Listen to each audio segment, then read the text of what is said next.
Gusto kong magbigay ng reaksyon sa pahayag ng tatlong ex-cabinet members ng iba't ibang administrasyon tungkol sa statement ni former President Duterte na para bang ihihiwalay ng Mindanao, secession, magiging Mindanao Republic. So itong tatlong ito, si former National Security Advisor Professor Clarita Carlos, Presidential Spokesperson panahon ni Pinoy Administration Edwin Lasierda, and former Presidential Spokesman Harry Roque panahon ni PRRD. Okay, pakinggan natin itong balitang ito ng UNTV News. Political scientist and former National Security Advisor Professor Clarita Carlos revealed on Friday, February 9, that the call for Mindanao secession by former President Rodrigo Duterte is not entirely unprecedented. Carlos explained that Duterte had previously advocated for federalism during his tenure as chief executive. The former president's recent call for Mindanao to secede from the Republic of the Philippines is allegedly driven by emotion. So sinabi kong bugso ng damdamin niya kasi alam naman na merong hidwaan nangyayari ngayon sa pagitan ng kanilang mga puwersa. So I'm sure, pero sabi ko nga hindi na bago ito kasi nung mayor pa lang siya ay ayaw na talagang sinasakal siya ng central government na based here in Manila. Former presidential spokesperson Attorney Harry Roque's statement supports Carlos' presumption that former PRRD's call was due to frustration. Alam mo, yung secession naman, frustration lang ni Presidente Duterte na ang gulo-gulo ng mga politiko ngayon sa Luzon. Diba? Talaga na ang gulo-gulo, yung pirma, na binibili ang mga pirma, yung panlilin lang. On the other hand, former presidential spokesman and constitutional law professor Edwin Lasierda holds a different perspective. He believes that former President Duterte may not have been entirely serious in his pronouncement regarding Mindanao secession. I think it's not serious. I think it's a very off-the-cuff remark of President Duterte, who is prone to issuing such statements sa Manila.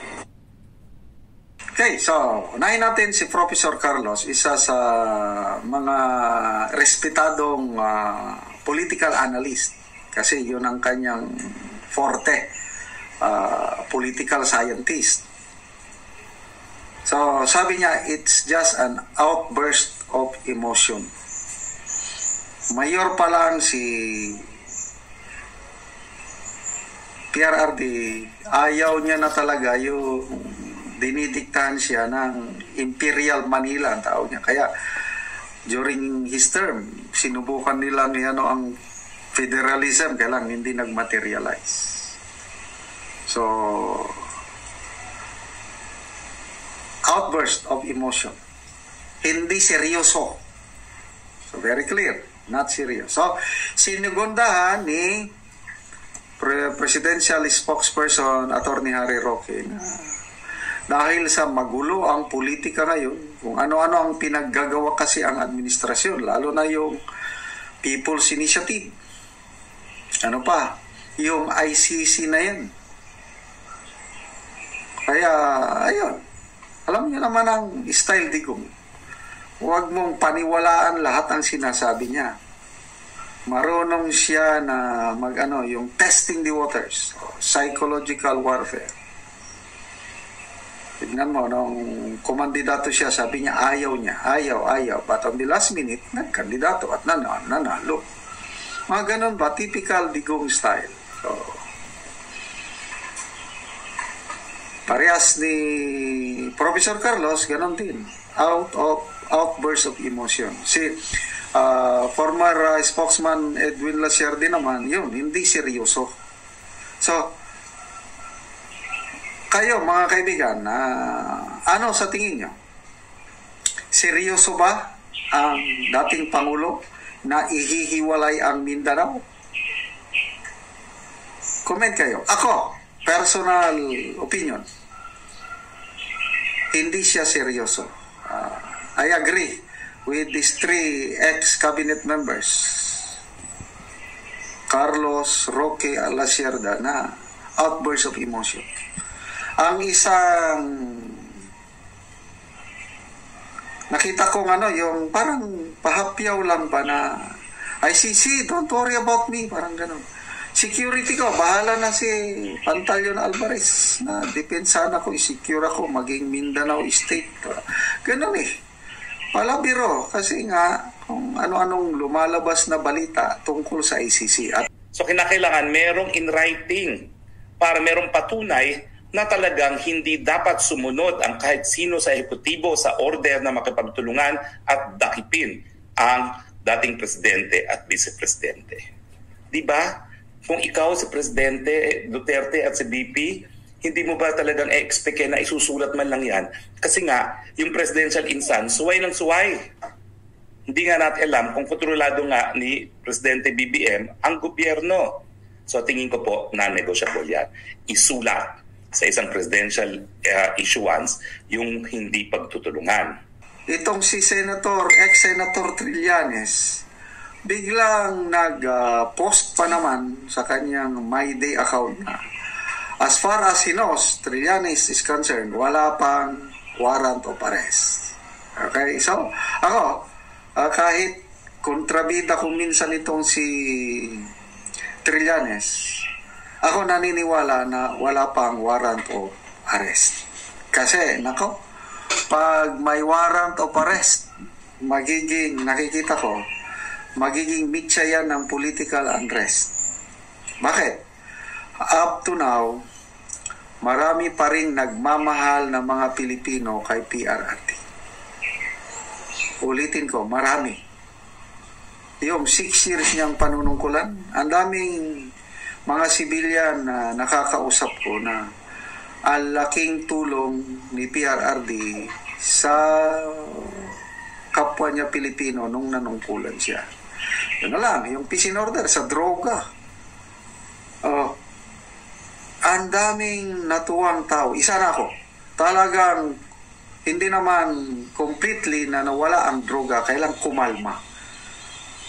Naglaylo.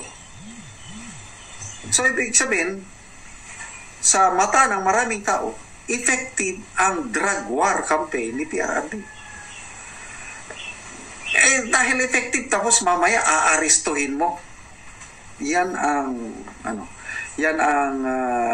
sana ang ating gobyerno hindi pa bago-bago ang stand ba, kasi although ilang ulit na ang presidente nagsabi na walang jurisdiction ang ICC, I hope he will remain true to that word. Kasi pagdating ng panahon na darating na ang warrant of arrest at makipag-cooperate ang Philippine government, delikado. Yung PNP, AFP, NBI ba? Sino yung makipagtulungan na? Aarestuhin si PRD. Anong sabi ng PRRD? Hindi ako magpapahuli ng buhay. And I mean it. I believe he means it. Yan. Hindi na yan biro. Yung sabi niya na hindi siya magpapahuli ng buhay. Yeah, the same thing with DG Bantag. Maalala ko ulit kay DG Bantag. Sinabi niya noon, pag may warrant of arrest, hindi ako magsosurrender. Hindi ako magpapahuli. Ngayon, nagtatago. Paano? Pagdating ng panahon, mag-80 years old na si PRRD. Aarestuin siya, magtatago. Di ba kawawa? Mahina na siya eh. Tapos magtatago. Saan siya magtatago? Sana hindi mangyari yan dahil hindi ko na ma-imagine kung ano ang gagawin ng millions of Filipinos na tumatanaw ng utang na loob kay PRRD dahil sa naitulong niya sa sambayan ng Pilipino. Ako, personal tulong. Meron kaming farm dito sa Mindanao, sa isang probinsya, sa Bukidnon. More than, year 2000 pa namin more than 20 years. Hindi namin masyadong mapasyalan dahil ang pangit ng kalsada. Pagdating ng Duterte administration dahil sa bill, simentado na hanggang sa aming farm.